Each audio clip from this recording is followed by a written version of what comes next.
Did you think that was a story about lust, about excess, about the dangers of desire? You'd be wrong. So it's a story about control. It's power and the hunger to possess it even after you have it. Because remember, Hugh wasn't the first favorite, won't be the last, and he won't be the most powerful. There will be others.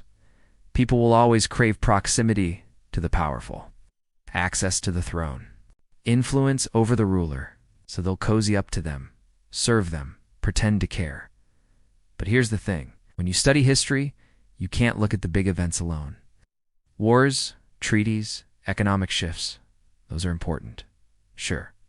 But what made them happen is equally important. Ideas, emotions, desires, things that don't leave behind records, but which can often be felt in the echoes of history.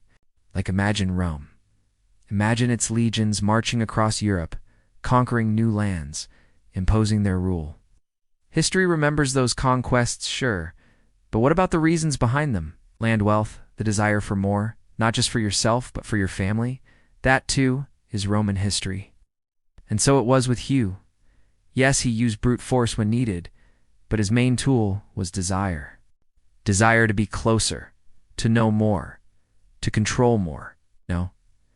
Here's the paradox. Sometimes desire is the engine of great things. Innovation, exploration, creation. But sometimes, and this is important, desire turns dangerous. When it's unchecked, when it's unreasonable, when it sets one person above all others. Listen closely. It's easy to mock him now, to call him a sycophant, a climber, a puppet master. But understand this. This isn't just a tale of betrayal or war or kingship. It's a story of love turned into a weapon. And how desire, when exposed to the harsh light of power, could be punished in ways no human should ever endure. History doesn't repeat, but it rhymes. So keep watching. You want stories about ambition? About kings and queens? About the lives that shaped our world? This is the channel. This is the host. This is the story of the man who loved a king. He loved him with a love that defied the bounds of duty, of class, of consequence. He loved him with the abandon of a young man and the fierce loyalty of a veteran. He loved him with a love that changed the rules of a kingdom and broke the crown. But we are getting ahead of ourselves. We are forgetting the lessons of a brutal time, lessons about power, about passion, and about pride. We are at a time when kings were not born to rule, but made. Made through wars, through marriages, through cunning. And when a king makes a favorite, he doesn't elevate a servant, brands a target. In this case, the man was Hugh Despenser. Born to nobility, he clawed his way up through war, landing himself on the throne of England as a baron. War was his domain, battles his poetry, but kingship was his limit. Still, he had one quality. Edward lacked charm. While the king brooded and battled, Hugh could smile, could court, could make an ally laugh over a goblet of wine, and that made him useful. Kings need allies, not soldiers. And Hugh became one of Edward's most valuable assets. He brokered treaties, fought rebellions, and carried messages. Basically, he did everything a king couldn't or wouldn't do because Edward was skilled at one thing, making enemies. But it was during a siege that their paths diverged, where Hugh showed he could be more than an emissary. When the English assaulted a French city, they were met with ferocious defense. All hope of a swift victory seemed lost until Hugh stepped in. While Edward rained down arrows from afar, Hugh led the charge on the ground, hacking and slashing his way into the fray. And when he emerged from the chaos, his armor dented, his face bloodied, his sword dripping, Edward noticed. He noticed not the wounds, but the triumph. And from that moment, a shift occurred. Hugh, the man who led armies, became Hugh, the man who pleased the king. He moved into royal households, attended the king on campaign, and grew in Edward's favor. For a time, it seemed as if nothing could shake their bond. Not the machinations of the queen, not the whispers of the court, not even the birth of Edward's son, a child who should have come between them, a distraction, a rival. Instead, Hugh was rewarded. Hugh received titles, lands, and untold riches. In fact, he was given so much he had to take some. And that's when the first murmurings began. The commoners wondered why a soldier was being paid like a prince. The nobles seethed as their ranks were passed over. And the Queen Isabella, who had seen her own father beheaded for challenging a king, looked at Hugh and smelled vulnerability, and so she laid her trap. She baited Edward's desire for legitimacy, turning him against his favorite. She whispered of illegitimacy and doubt, claiming Hugh was after the throne, poisoning the king's ear with suspicions. And slowly, ever so slowly, the wedge she had driven in deepened. Edward sent Hugh away, not into exile, not into battle, but away from him. And it was the last thing Hugh ever received from the king, a dismissal, an exile, a death sentence. The rest was on him. His fall from grace was as dramatic as his rise. First, his properties were seized, then his titles revoked. Finally, his lands were burned. And when he rode out of London with his head on a pole, he was a martyr. Those who had suffered under him, who had envied his proximity to the king, they cheered. Those who had been loyal to him, to their king, they mourned. And when the cheering died down and the mourning ended, there was silence. Silence that stretched across the kingdom, a silence saturated with fear. For every noble who had questioned Hugh's loyalty, there were a dozen who had questioned Edward's. How could a king be so blind? How could he elevate a soldier above his own family, above the church, above the crown? Was Hugh really a threat? And if not, why had he been removed so violently? What had he known that the king didn't want him to know? And what did it mean for those who stayed loyal to a deposed favorite? The answers were never clear, but the questions echoed. That's what silence does. It doesn't erase questions. It only deepens them. The stage was set for a new performance, for a different kind of player. It was a story that had been rehearsed for years. A king dethroned, a favorite disgraced, a kingdom in peril. It was a familiar tune, and yet the melody was all new. This is the second part of the story. A king imprisoned, a kingdom in crisis, and a queen on the throne. This is the second part of the story, which begins with a single question. What do you do when a king goes missing? Do you wait for him to return? Do you search for him? Do you ask him to come home? Well, that's what Queen Isabella did, and that's how this story took its most dramatic turn. Because as Isabella rallied the troops and prepared for war, she discovered Edward wasn't missing at all. He had been taken, not by a foreign army, not by mercenaries, but by his own people. The barons, led by Roger Mortimer, the same man who had engineered Hugh's fall, had taken the king captive and imprisoned him in a series of castles. To secure his cooperation, they forced him to legitimize their seizure of power, essentially crowning themselves the royal government, with Isabella as regent for their underage son, Edward III. So the first act was complete. The second was beginning. Isabella had secured the throne, but she hadn't won the war. There were still loyalists to deal with, nobles who hadn't switched sides, and commoners who clung to the old banner. But the king wasn't there to rally them. He was gone. The new regime had no rallying cry except fear. You've seen what happens to those who don't comply, they said. Don't make us show you again. The threat hung in the air, heavier than any sword. They didn't need to threaten war. They didn't need to threaten invasion. They just reminded the English of what they had done and how. The second coronation took place in Westminster Abbey, the spiritual heart of England. But that day, there was nothing holy about it. Only a defiant queen, a reluctant pope, and a small crown for a baby boy. And when the news reached Edward, the king imprisoned, he wept. He wept not for his crown, not for his country, but for his friend. The man who had shown him kindness when no one else could. It's the man who had made him laugh when no one else could. The man who had died for him, who was now dying for him again. The king was broken, the people were cowed, the country was in turmoil. It was the perfect moment for Isabella to seize power and mold it into something lasting. To rewrite history and make sure everyone knew who had saved England, except she didn't.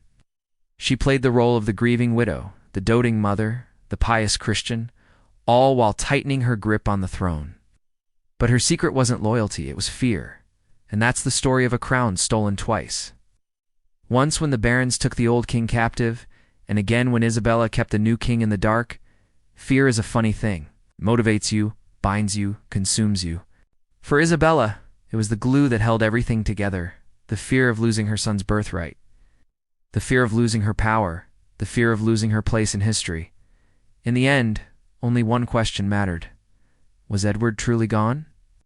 Or had the queen merely taken everything from him, except his heartbeat? The death of Hugh Despenser had not only broken, it had exposed a new truth about England's monarchy. Affection was dangerous, and love, if directed in the wrong place, was a crime punishable by fire, steel, and spectacle. The public had cheered as Hugh was torn apart, yet what lingered wasn't celebration, it was unease. They had seen a man dismembered for love, for proximity, for favor.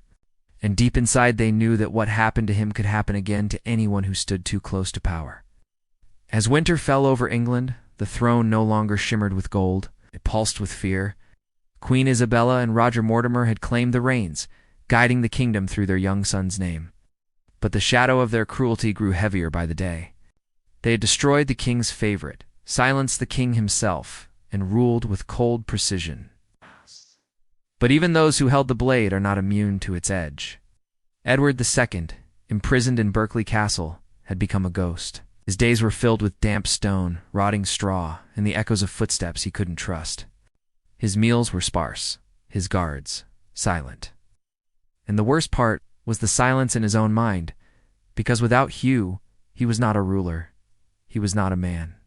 He was something waiting to be forgotten. Rumors swirled that he spoke to shadows, that he stared at the fire for hours, unmoving, seeing in the flames not warmth but memory. The memory of a face twisted in agony, of a scream buried in the roar of a crowd, of hands that once held his own now burned to ash, and then he too disappeared. The official story claimed illness, a fever, natural causes, but no one believed that, not after what had been done to Despenser. The alternate story, the one that slipped between the stones of monasteries and the parchment of whispered letters, was far more grotesque. It claimed Edward was killed quietly, yes, but not mercifully. That a red-hot poker had been used to penetrate him from behind, scorching his insides while leaving no visible wound. The same punishment inflicted upon his lover, now applied to the king himself, as if to make them one in death as they had been in life. There were no witnesses, no trial, just the legend of a fire and a scream that never stopped echoing inside the walls of that castle. But even that horror couldn't contain the rot within the new regime. Isabella and Mortimer ruled with increasing paranoia. Every whisper felt like a dagger, every courtier's glance a possible betrayal. They had removed Edward and Despenser, but they could not remove the memory of what they had done. Guilt, after all, is its own kind of poison, and it seeped into the cracks of the court, into the corridors of castles, into the mind of a boy, Edward III, who watched, listened, and waited. At just 17, he had seen his father imprisoned, his mother transformed into a tyrant, and his kingdom turned into something cold and unnatural. And then he struck. In 1330, in a swift, calculated coup, Edward III seized control. Mortimer was arrested and sentenced to death, not in secret, not quietly, but publicly hanged at Tyburn, as crowds gathered to witness the fall of the man who had ruled from the shadows. There was no torture, no spectacle, just a rope and gravity. Perhaps even Edward III knew the line between justice and vengeance had already been crossed too many times. As for Isabella, she was spared execution but exiled from power. She lived the rest of her life in quiet seclusion, wrapped in wealth but never again in control. Some say she wandered her estate at night, talking to ghosts. Others claimed she had gone mad, but one thing was certain: she never ruled again. And she never spoke of Hugh Despenser, not once, as if by not naming him, she could erase what had been done. But history has a long memory. The death of Hugh Despenser, and the horror inflicted on Edward II, became more than royal tragedy. It became a legend, a lesson, a scar. The English monarchy would never again allow such intimacy between king and favorite to rise unchecked. Future monarchs kept their affections buried deep beneath protocol and ceremony. And still, the story of Despenser survived past in hushed tones through generations of historians, playwrights, and chroniclers. Not because they pitied him, but because what was done to him revealed the brutal mechanics of power, how it seduces, exposes, and then destroys. In the centuries that followed, Despenser's name appeared in plays, in sermons, in the margins of history books, always connected to one emotion: fear. Not fear of him, but fear of becoming him, of being too close to the throne, of being loved too much by someone the world demanded be untouchable. His death wasn't just a political act, it was a myth-making ritual. One designed to show that in the eyes of empire, love was weakness, and weakness was unforgivable. But perhaps the greatest tragedy wasn't the castration, or the public disembowelment, or even the burning. It was the knowledge that the man who held the king's heart was reduced to a symbol, to an example, to a warning etched in fire. He had once been a noble, a counselor, partner. And in the end, he became a legend soaked in blood. A reminder that in royal courts, affection is not protection, it is peril. And now, centuries later, we still speak his name, Hugh Despenser. Not as a hero, not as a villain, but as a man who dared to be seen, and paid the price with his body. Hugh Despenser's body was long gone, reduced to ash, scattered across city gates, rotted into the wind. But his presence never fully vanished. In the years following his execution, his name haunted England's conscience like a ghost no prayer could dispel. In the dark corridors of power, his fate was invoked not out of justice, but fear. Fear of being too close, too favored, too essential to the wrong person. For what Despenser represented was something far more dangerous than treason. He represented intimacy in the cold machinery of empire, a softness in a world that demanded steel. And that was a crime none would forgive. As Edward III settled into his rule, England shifted. Stability returned, order was restored, and the court once again wore its mask of dignity and tradition. But deep beneath the polished veneer, there lingered a quiet dread, a shared understanding that what had happened to Despenser and to his king could happen again. Every noble who whispered into a monarch's ear did. So with the memory of a man tied to a ladder and cut open while still screaming, every advisor who stood too close to power remembered the fire, the crowd, the mutilation performed not just as punishment but as message. Be careful whom you love. Be careful what you become when a king trusts you. Even the clergy who once denounced Hugh's sins grew uneasy in their silence. Many had blessed his execution. Others watched from behind the safety of Scripture. But as the years passed, they began to wonder whether their complicity had cursed them too. Sermons shifted. Penance was whispered in darker tones. And across monasteries, the tale of Despenser became more than history. It became an omen. A reminder that even the most sacred institutions could become tools of vengeance when fear ruled the altar. The chronicles of the time, eager to cleanse the image of Edward III, softened their records. Despenser's crimes were exaggerated, his character vilified, his proximity to the king reduced to manipulation rather than affection. They scrubbed away what made the story truly terrifying, not the political overreach, not the corruption, but the vulnerability. The emotional thread between two men, torn apart by a world that could not or would not understand it. But despite their efforts, the truth clung to the margins, in obscure records, in foreign accounts, in coded phrases and symbolic metaphors. The people remembered. Maybe not clearly, maybe not fully, but they remembered that something had been taken too far. That power had once devoured love and called it justice. In time, plays were written, retellings emerged, and the image of Hugh Despenser became blurred. Part historical figure, part tragic character, part embodiment of what happens when passion enters the palace. He was no longer just a man who died. It was the question the monarchy never wanted to answer. What happens when kings stop pretending, when they see more in a companion than just a servant, when they feel centuries passed? England changed. Thrones rose and fell. But the echo of Despenser's fate remained embedded in the monarchy's DNA. Even those who never spoke his name lived in the shadow of his story. And in every royal scandal, in every favorite turned outcast, in every exile and mysterious downfall, there were traces of him. The man who climbed too high loved too deeply, and was punished with a death designed not to kill, but to erase. And yet, he wasn't erased. He endured, not in monuments or memorials, but in unease. In the way historians hesitated to write the full truth, in the way textbooks glossed over his end, in the way artists painted the court of Edward II with a quiet tension that never seemed to lift. It wasn't just about Hugh, it was about what Hugh revealed about kingship, about love, about the fine line between loyalty and possession. Even in death, he was watching. From the towers of castles, from the pages of chronicles, the edges of sermons and poems and songs sung in hushed voices when candles burned low. He was a warning to some, a martyr to others, a riddle to those who dared to question the official version. And always there was the fire, the one they said consumed him, the one they said consumed the king, and the one that still flickered behind the eyes of anyone who got too close to royal favor. Despenser's body may have been scattered, but his story refused to die. Because stories born in agony, born in screams, born in flame, those are the ones that cling to history like scars. You don't erase them, you carry them. And so the monarchy, whether it admitted it or not, carried Hugh, carried Edward, carried the silence, the shame, the unspoken grief. Every coronation that followed was conducted under that silent weight. Every court ritual laced with the memory of what happens when a king's love becomes visible. When the line between ruler and man is blurred by desire, and perhaps that is the true horror, not the execution, not the mutilation.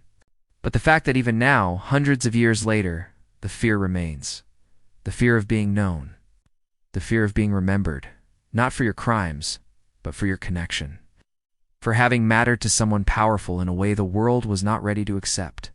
This is a story of death, but it's not just a story of death. It's a story of punishment designed to make affection look monstrous, to transform tenderness into treason, to take a man who was once a heartbeat away from a crown and reduce him to a cautionary tale whispered through time. And what endures centuries later is not just the memory of torture or the grotesque spectacle of a man, his body carved up in public hid. It's the realization that this happened not because of war, not because of crime, but because of closeness. Because one man loved a king too much, because a king could not bear to let him go, and the world responded with blades and fire. Welcome to the series, and to this episode, on what might be the most painful death in history. Viewer discretion is advised for this episode. This content may be disturbing and graphic. Hugh Despenser was born into a minor noble family in 1262, a second son with little claim to land or title. But he had something his brother Hugh didn't. A striking resemblance to King Edward II. A striking resemblance that brought him to the king's notice, while he was still a young boy. The king took a liking to him, calling him his own dear son, and appointing him to positions of power and prestige, including the Order of the Garter, which at the time was the highest order of knighthood in England. He became the wealthiest subject in the kingdom, receiving vast estates and rich benefices, including the right to collect royal revenues from Gascony. By the early 1320s, he was indispensable to the king, traveling with Edward on his famous 6-year tour of Gascony, acting as his intimate companion and advisor. But their relationship was an open secret, scandalous and inappropriate, and it made many powerful enemies. Despenser's influence over the king was seen as corrupting, even sinister. Queen Isabella of France, Edward's wife, despised him. His brothers envied him. The clergy viewed him with suspicion. Commoners hated him for his arrogance and presumed corrupt relationship with the king. Soon whispers followed him everywhere, called him Filthy Hugh or the Vile Jew. They mocked him with crude songs and compared him to biblical figures like Haman, the villain who plotted to annihilate the Jews. Despenser tried to ignore the hate, focusing on his duty and his loyalty to the king. But the toxicity seeped into the court and eventually poisoned the realm. Isabella left England in disgust, charging the Despensers with treason. Roger, Hugh's older brother, raised an army and seized control of London.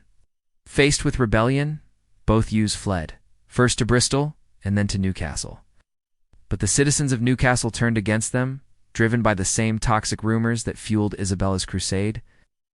On October 19, 1326, they dragged Hugh Despenser and his father, Sir John, from their lodgings and tore their clothes off. They beat them, mutilated them, castrated them, and finally burned them alive. Their bodies were cut into pieces and thrown into the River Tyne. One of their hearts was cut out and hung from the top of Newcastle's Galliveedian Tower, a grim trophy meant to send a message. What happened to Hugh Despenser was not unprecedented. Kings had favorites before. Queens had been murdered for less. But Despenser's death was different. It was not ordered by a queen seeking to protect her husband's legacy or by a rival king eager to depose a weak monarch. It was not a consequence of policy or a product of cold calculation. It was an orgy of hatred whipped up by years of slander, rumor, and fear. And it was brutal enough to shock even the jaded populace of medieval England. Chronicles of the time called it the most shameful and grievous slaughter ever heard of in England or in France. But for all its horror, it was not even the end. After the Despenser men were dismembered, their remains were gathered and buried in the chancel of Newcastle's St. Nicholas's Church. But years later, their bones were dug up, taken from their graves and burned. The ashes were thrown into the river, scattering the remnants of the Despenser name to the winds of time. What makes Hugh's end even more horrific is that he was not a singular case. History is littered with names of favorites destroyed for the crime of proximity. Those who were too visible, too influential, too trusted by monarchs who dared show emotion. But Hugh's death was different because of its theatrical brutality.